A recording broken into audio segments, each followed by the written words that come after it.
Yo G! What's up? What are we doing today, man? Okay, so today in this video we're going to be looking at the new Toejam and Earl game Kickstarter Sup? t-shirt here. So it's Toejam and Earl Back in the Groove. It was a Kickstarter game, a return to form, several years in the making. It's just been released this year, 2019, multi-platform. Yeah, and we got a limited runs game which arrived recently on the Switch. So we got the physical copy, a beautiful little physical copy of the limited run Toejam and Earl. Yep. But yeah, like you said, the history of this one, we basically kickstarted this. How long ago did we kickstart go? Like 3 years? 3 or 4 years. Like you got all the merch, sort of straight up, and then it was a long wait. It was a long wait. So we've waited. Not only was it a long wait for the game, but we waited a long time for a sort of an official Toejam and Earl game, which goes back to the original. Yes.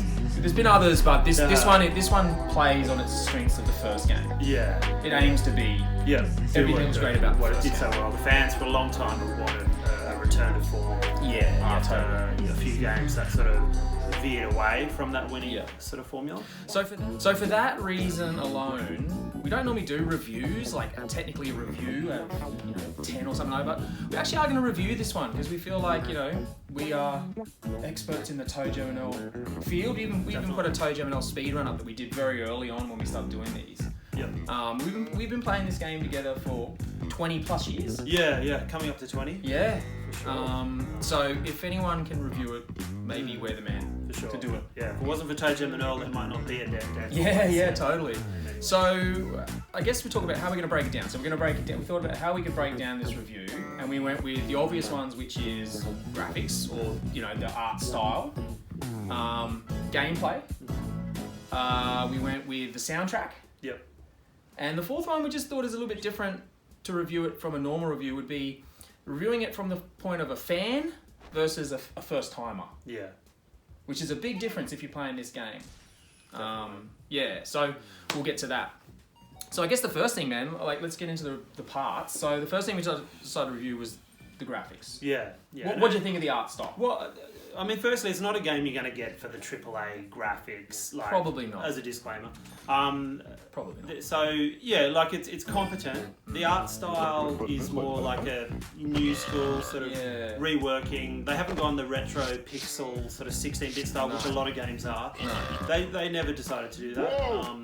So the art style takes a little bit to get used to, coming from the old school. But you get comfortable with it quickly enough. And there's even some old school skins, so you can look more like. Yeah, they do have the old school Toejam and old school Earl and the new versions. Probably for that very reason that people I like the old school. Disclaimer, you kind of warned me going into the game that I might be a bit jarred by the graphical style, like that it's not pure old school 16-bit style. But I actually liked it. I mean, the actual level design, the color palette, the worlds themselves. I thought that it was all the art style was really cool. I dug it. Like you said, maybe initially I was like, oh, I was going to take it. But I actually quickly got over that and I actually came to really like it. The only thing I would say is maybe the actual character models of Toejam and Earl, they're a bit papery. They're almost like that paper mache or 2D but stuck onto another 2D plane. Like they're not really full 3D animations. But yeah, no, I really dug it. I dug the actual style of all the stages, so that was really cool. Yeah. So yeah, I'm giving it a thumbs up. I liked it. Yeah. You're sort of maybe on the fence. I'm sort of a few months down the track, reflecting back on it, haven't seen it for a while. But I don't have a big problem with it. It was more just, that it's different. And part of me would love to have seen it done in 16-bit sort of purity, but that was never on the cards. And before we move quickly on to the next one, we were talking about how Wonder Boy did it so great, where you flick between the two. Imagine if you could have done that on this. Which is insane. Amazing. Probably greedy to ask for. They did do it in Wonder Boy 3. Which is the option. There's two different play styles. But anyway, it's a Kickstarter, so so maybe they didn't have the money. Sure. The next one was the soundtrack. I think this is pretty easy. It's a 2 thumbs up. It was an awesome soundtrack. Yeah, they've done a great job with the funk, the guitar, funk, the live hip-hop. instruments. The music at the end. They recorded the track. Yeah, It's that actually track, good. It's good It's a music. good track. Yeah, that track at the end you was would cool. pay for it separately and I really ask dug that. who did this, who were the artists. Yeah. It had and it actually had Earl and Toejam rapping on the track. So that was really cool. Yeah. And little flickers of the old game in there, but they didn't really remix the old track. It's a brand new soundtrack, which is pretty cool. Double thumbs up. I loved it. The gameplay. So we kind of broke this down. We're going to talk about what did they add that was new, and what did they borrow from the old one that was good. What did the new stuff did you like? Gameplay-wise.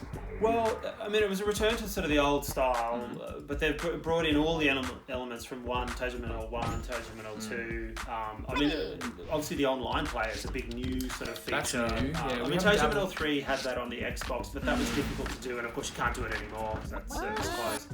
And for fairness, we haven't done that yet. We haven't played online together. We played this we old wanted school in the co-op flesh. on the couch, how it used to be.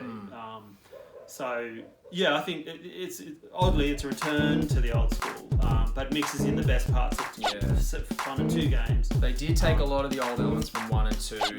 The shaking the trees. Shaking the trees from 2.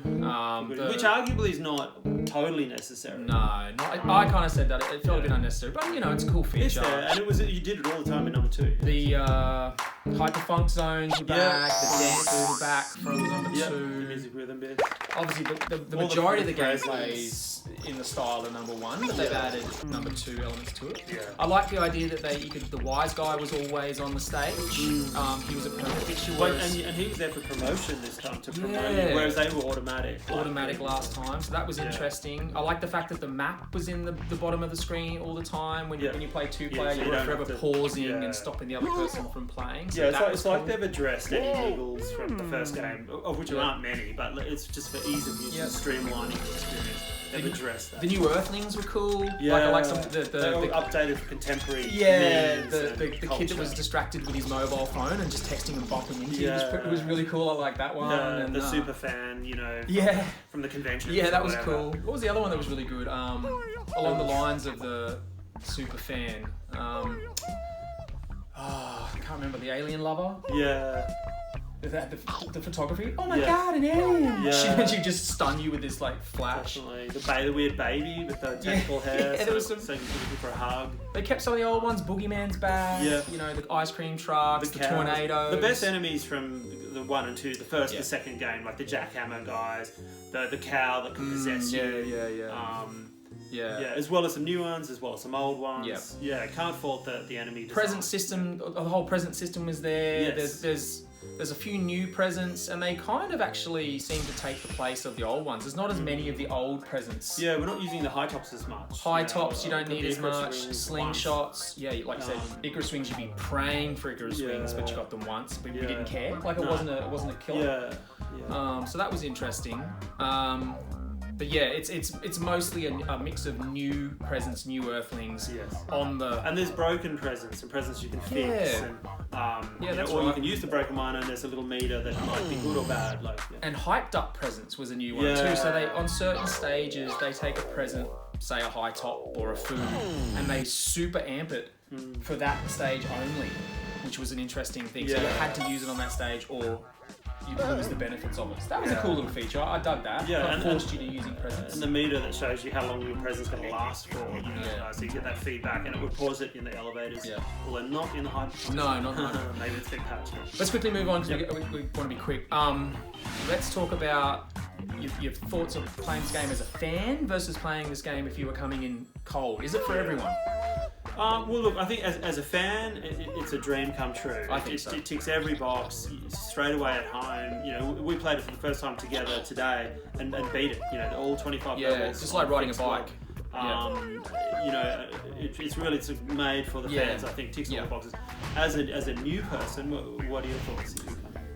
Well, I guess it's a bit like the first one. I mean, if you played, same with Mega Drive version of Toejam and Earl, they'd probably think that was equally as weird, and they maybe would be like, oh, I don't get it. Like, whereas Some when people you think get it's slow. Like, yeah, but when you get it, Yeah. people who are watching this video who are fans of Toejam and Earl get it, and they get the nuances of it. Yeah. But I think it'd be the same vibe as someone playing back then, as someone playing it now. Yeah. They might just look at this and go, it's too weird. It's pretty hectic. The new game throws everything in, which we soaked up. But yeah, there's some sections where they just really just throw a ton of enemies at you, and that might put people off. And the whole presence system and having to stop, use presence. There's no attacks really in the game, and I find that's always something that people might find weird. That you're never really attacking the earthlings, you're just avoiding the earthlings. It's not a huge offensive game. Yeah, which some Although people, there are some options, but by and large, it's not an offensive. Yeah. No guns. So maybe it's purely for fans, is what we're saying.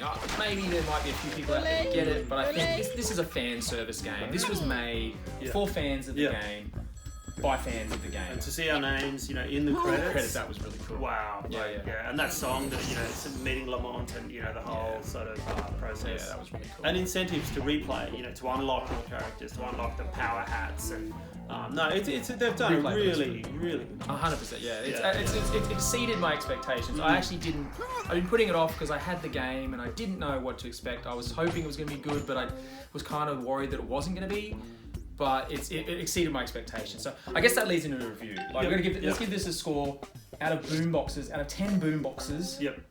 How many boom boxes are you giving Look, as a super fan, I'm giving it 9 out of 10 boom boxes. Yeah. I think it's the game I've dreamed of. It's the game we've wanted for 20 years or more now, and we've got it. And they did a great job on a low budget through Kickstarter.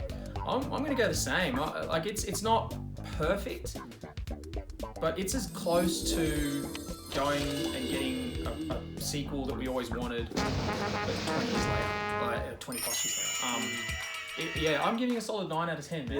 Yeah. 9 boom boxes out of 10. Yeah. I mean, if you're not a fan, if you're new to it, it may not score as highly for you. But as a fan, I don't think you can ask for anything more. No, it's remarkable. Yeah, with more updates, more patches on the way. They are trying to iron out any glitches. All right, cool. Well, let's leave it there. Let's even out our health bars. Yes, health bar. Thanks for watching the video. Hope you dug it. If you haven't played it yet, maybe you'll go out and grab it and give it a go. If you're a fan of Toejam and Earl, it's an absolute must play. If you can get some physical copy, even better. But yeah, thanks for watching the video, and we'll catch you for the next one, I guess. Yep.